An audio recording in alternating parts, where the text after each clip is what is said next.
Would you say your life is ordinary? Look closer. Every life holds extraordinary moments.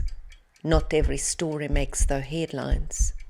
But some of the most profound wisdoms aren't in textbooks either, but live in voices the world hasn't heard as yet.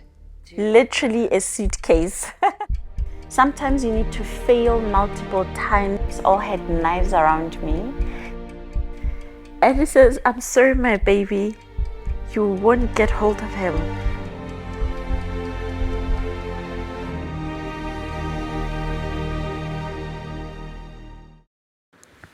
Jeanette, when I think of you, I think of somebody who lives with an attitude of gratitude. For you, gratitude isn't a hashtag. Never. It's something you live by. Yes. During COVID, we faced here in South Africa a long and a hard lockdown, and many lost loved ones without being able to say goodbye, including you. Yet you chose to celebrate life. There is something quietly powerful about that choice. As COVID hit us, I had 2 months prior buried my dad. And 2 months later, I gave birth to my daughter, who was born on lockdown day on the 26th of March 2020.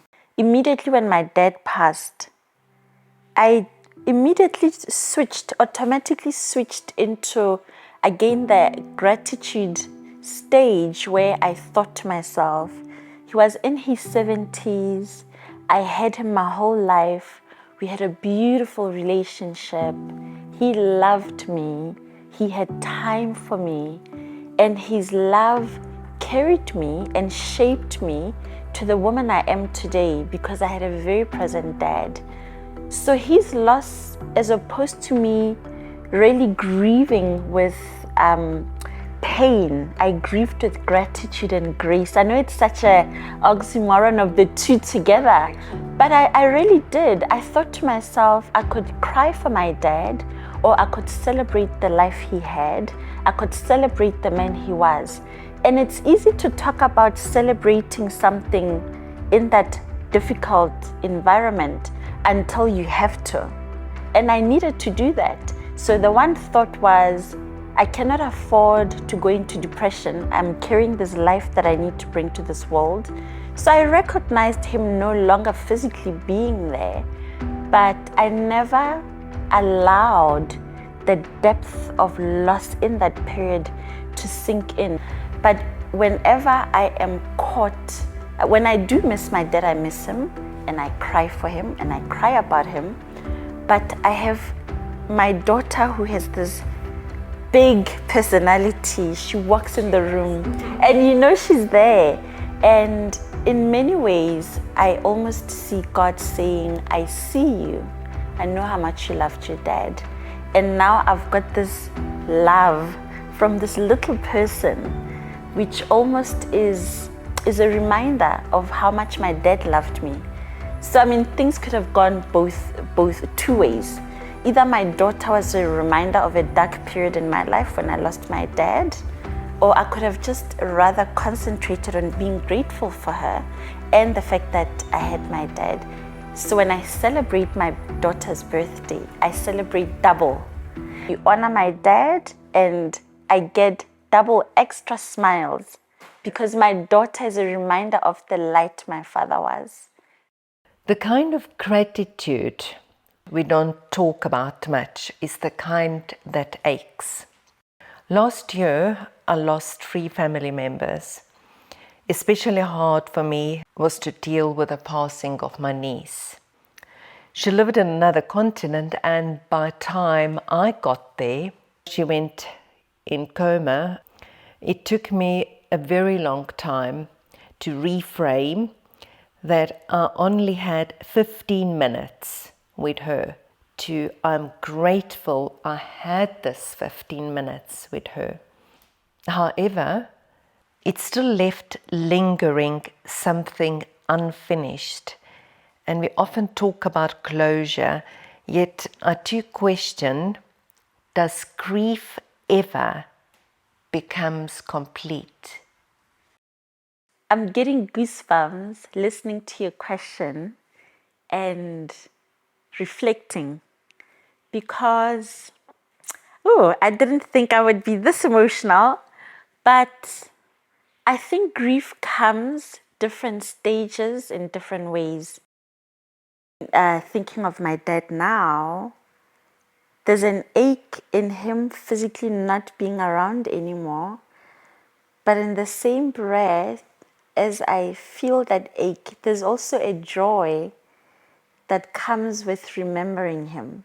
I know it's a strange thing, and definitely something I personally never heard about until I started walking in it. The ache of him physically not being around, the moments of, I remember one day, Lesedi was 6, my daughter, 6 months, and I went to pierce her ears. Because of the closeness I had with my dad, I pulled out my phone to phone him, because he would be the one that buys me these very girly things and bought me earrings. So I pulled up my phone and I phoned him, and then I got a voice note. I went to voicemail. Then I phoned my mom. Hey, I'm trying to phone Dad. Is he with you?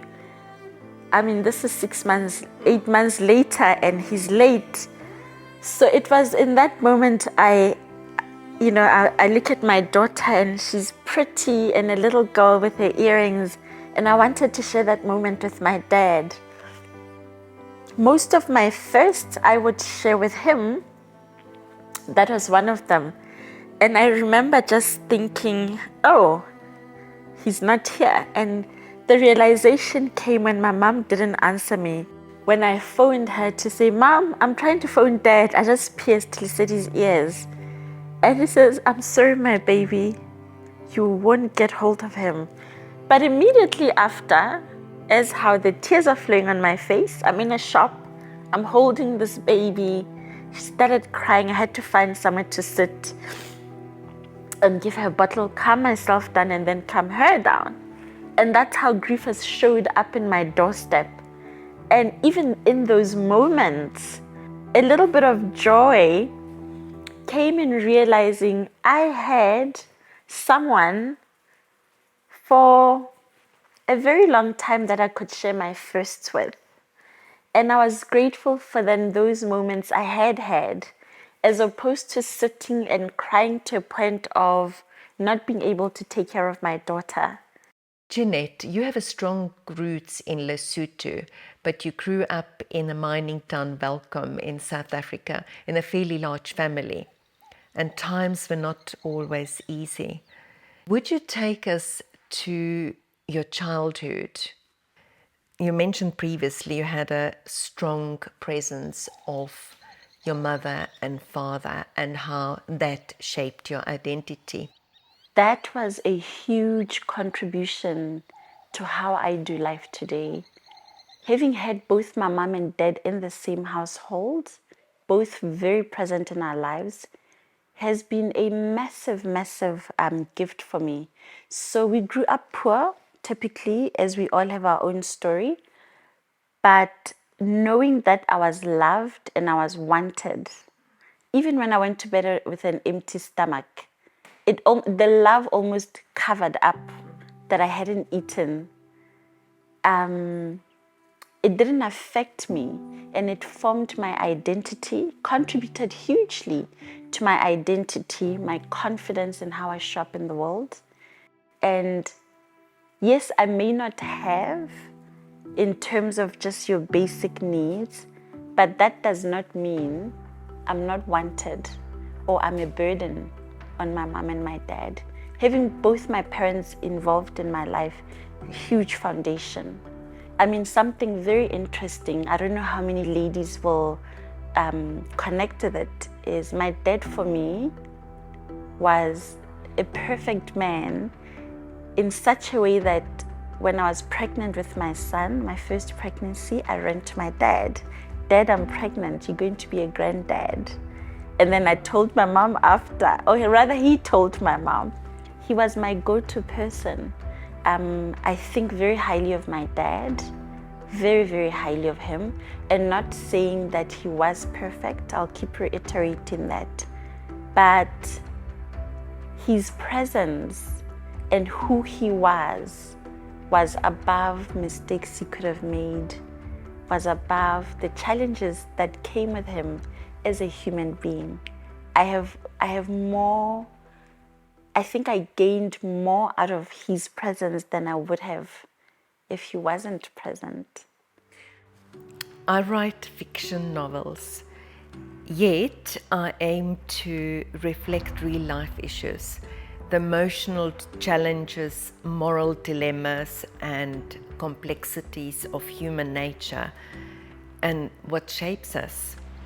When writing my novels, Imprinted Curse, and also A Circle with Three Corners, I researched psychological impacts of dysfunctional home environments and how the absence or betrayal of a father figure imprints deep into subconscious.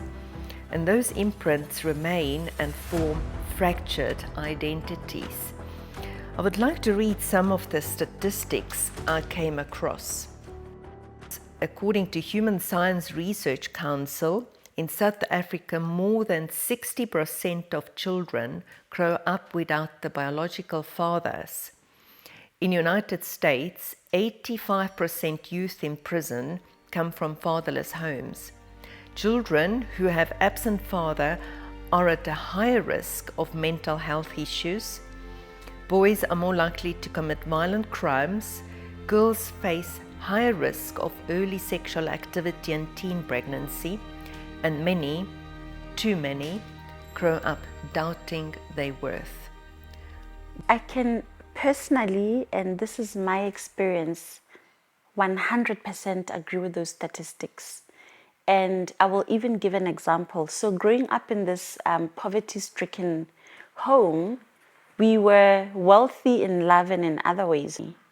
When I showed up at school, maybe kids teasing me about the rags of clothes I would wear never affected me because I knew I'm loved and I still showed up confident.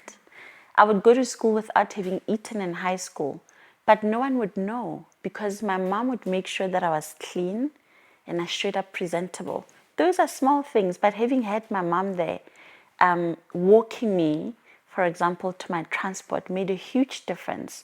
So I never struggled in many areas where that statistics speak to because of the healthy, balanced environment I had growing up. And so again, based on my experience, those statistics are spot on.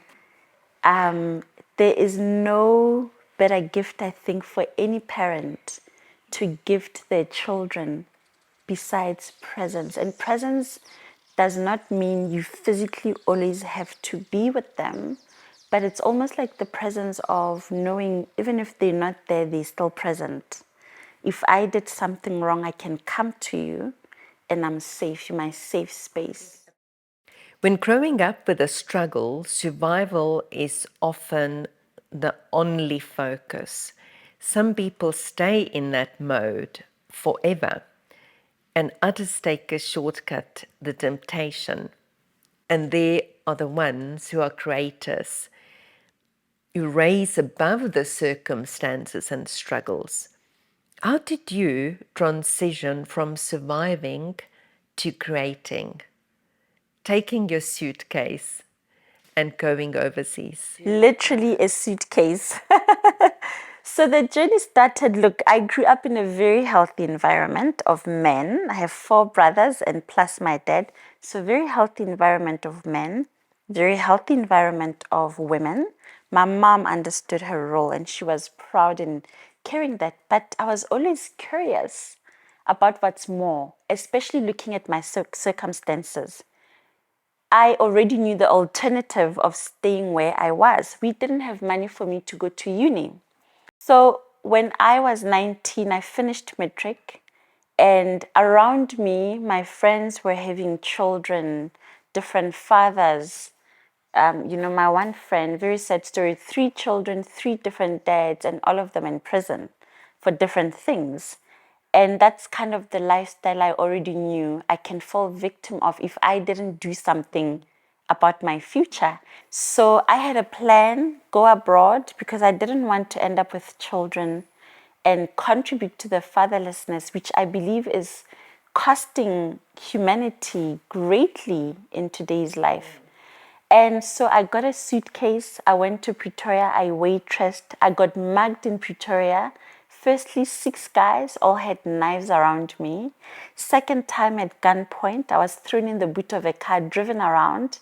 And I was depressed. I went back home.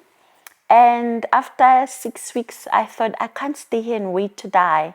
I'm 19. I have my whole life ahead of me. So I went back and I continued, and I did go overseas. A little girl with nothing from Welkom with a suitcase in this big city. In modern society, victimhood becomes as identity, almost as a social currency. And in many ways, media culture seems to cultivate and encourages even. Victim mindset asks, who is to blame? Instead of create a mindset that says, I have a choice. What can I do to fix it? For you to stay in victim mindset, I think is very easy. And we all, if we look in our lives, have a million reasons why we could stay in the victim mindset. If you look for it, you will find a reason to stay in a victim mindset. But I think with time, I've definitely learned that we have the choice. And one of the other measuring sticks I use for myself is, if something happens, I have a choice to react to it, which means I'm going to feed the energy into whatever happened, versus what can I do about it? And what can I do about it requires a question, how can I respond? And that for me is the difference in life. You either reacting to life or you're responding to life. And for me, I find responding is more beneficial, because you think to yourself, okay, that happened. The way I act in response to what happened, is it going to make a difference? Is it going to make things better? Even in your life with your children and your colleagues in different relationships, the way you respond, is it giving life? Are you being light, or are you bringing in pain and darkness? There is a delicate line between honoring the truth of our experiences and becoming imprisoned by it. Do you think, Jeanette, there is a way to rewrite a victim mindset even after years of feeling powerless? Yes, there is. There's absolutely. Everything that we're looking for outside of ourselves is actually within. It's all within. The answers we're searching for, the change we're looking for, is all within. Everything for me, I think, in my journey, even the challenges and even the victories, everything always goes back within. It always comes back to me. And the lesson I've learned is we have a choice. It does not matter what trauma you've endured. It doesn't matter the challenges you experience. We, at the end of the day, have the choice. We have a choice to stay in our misery. We have a choice to stay in the fear that is going to cripple us. And the biggest one is probably rewriting the conversations you have with yourself that no one else can hear. That, if you had to ask me, is the biggest one. So, in a nutshell, we all have reasons to stay in a victim mindset, in a victim state, and within our traumas and our fears. We all have it. But it's that constant choosing and knowing that you always have a choice. And I always say also sometimes, if somebody's driving past you and they're driving like a douchebag, you've got a choice to chase them down the road and aggravate yourself, or you choose to walk away. Walking away is also choosing. It's worthy to walk away than to feed the energy into whatever negativity you've experienced. Always goes back to you hold the choice. Take what works, let go of what doesn't work, but without holding blame. And I think it really does start with self. Everything starts with you. And the bug also stops with you by choosing to respond over reacting. It is true that the way we speak to ourselves shapes our reality. Jeanette, what is one belief or internal narrative that you had to rewrite in order to unlock your next level of growth? Now, that's a question. Sure. I think there are many, but the one I would say has been the ultimate shaper of where I am now is probably, that's a really good question. And I want to be very intentional in the answer that I give. Within the many challenges that I had, right? Each time I had to think for myself. I've learned a little bit more now, but back then I probably didn't have the vocabulary. But you speak about why me, and I start asking questions like, why not me? If I can overcome the poverty, if I can overcome the temptations, if I can overcome poverty in the way where I was able to go to school and come back and continue and still show up my best self, why not me? So that's the one. And the what if question, without the knowing of the how, the when, the where in detail, I just knew my why. My why was, I don't want to end up like the people around me. I don't want my environment to shape me. So I knew what I was leaving behind. I knew my why. I understood my why. But I didn't understand the details of how I'm going to change, that I don't end up like that. Jeanette, during our previous coffee talks, we touched the topic women empowerment, and you mentioned you are an advocate for women empowerment and you're also mentoring young girls. As a mother yourself and also career woman, would you share your opinions on women empowerment? A very big advocate for that because, so my mom was a stay-at-home mom and we were 5 children and my dad worked. But how I saw the two different roles, I understood and saw my mom's value in being a stay-at-home mom and running our home. And I also understood and respected my dad's role as a father who went out and worked. And I can speak to it now, even in how I am raising my children.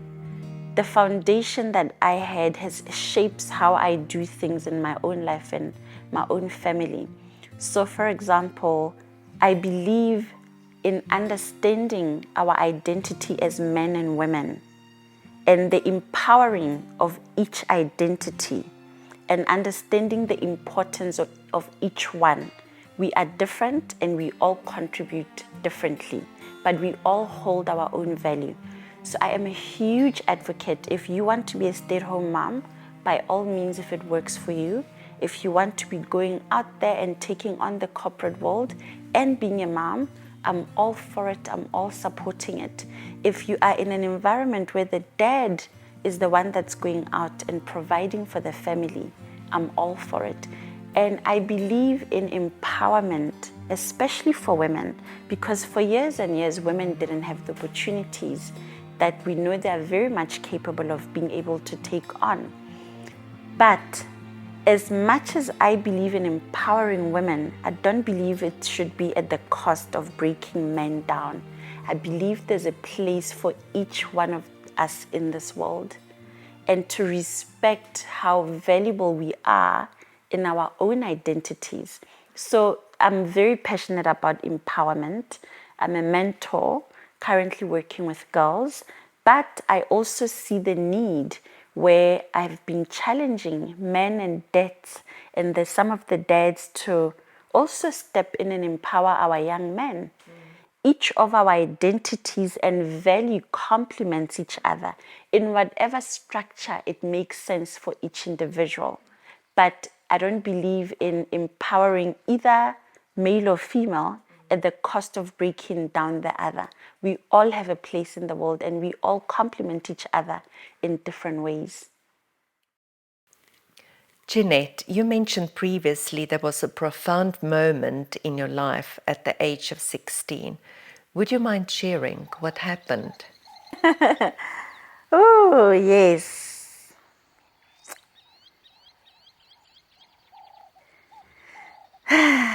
When I was at the age of 16, I understood also that there is a higher power outside of me. There's more bigger than me. And I established a relationship with God. And what brought everything together for me is the understanding that God is love. I had an amazing teacher that I met, and there were few teachers actually in my life that I had amazing teachers that positively contributed in shaping me, alongside. So it wasn't just my parents, but understanding that there is a God and there is more than me, and thinking back that the way my parents loved me, and if the Bible says God is love, I was already seeing that. And that for me is one of the ways and one of the things I take very highly. Having a relationship with God, it just made sense. It made life make sense. Walking in love and gratitude, and knowing that, and I think that's where I started questioning things differently as well. So instead of, if something happened, why me? Then I start asking, why not me? God, you've given me the wisdom. You've given me the love. Why can't I deal with the challenge? Why couldn't it be me? Asking questions differently. Maybe this challenge is not a challenge. Maybe it's an opportunity of learning and growth. So even the mindset shift changes when you have that understanding. And I think that has been a huge contributing factor. Growth often pushes us out of our comfort zone. Yet, when we are faced with a hardship and challenges, the idea of gratitude becomes rather complex. But perhaps gratitude can teach us to experience failure also differently. Would you say that attitude of gratitude is the foundation of a growth mindset? So gratitude definitely has many layers to it. So one of the things you mentioned is how gratitude doesn't mean I suppress the moments when I go through the pain. It doesn't mean I don't experience challenges that at times feel like they are beyond me. At times feels like I'm never going to recover from this.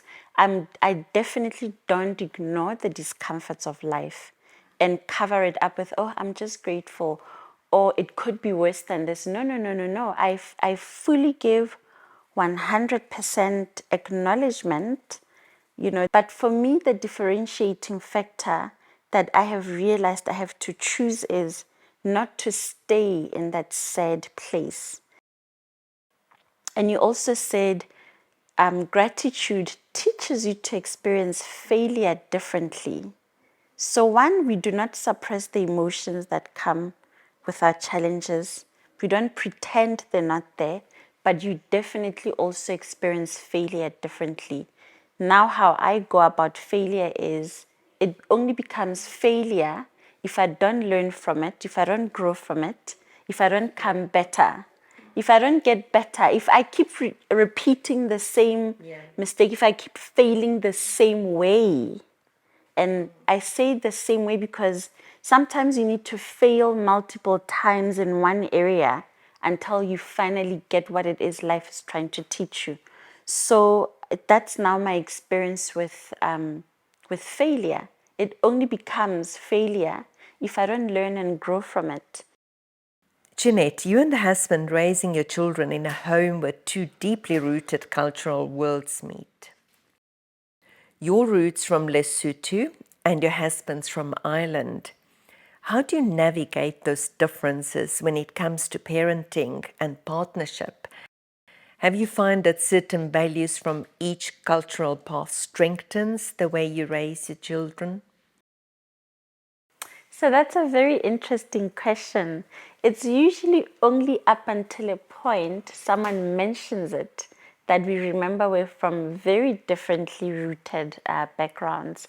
But I think our differences are very much part of the recipe of the strength in our parenting. There's certain fundamentals that were important to both of us when we met and we agreed on. And it's the family values that we hold, the respect in the home for each other and different cultures and differences, but also giving each other the freedom to be different. It's only when given the freedom to be that your best self comes out. And that's really kind of how we're raising our children. But also, again, going back to God and saying we are all created by God.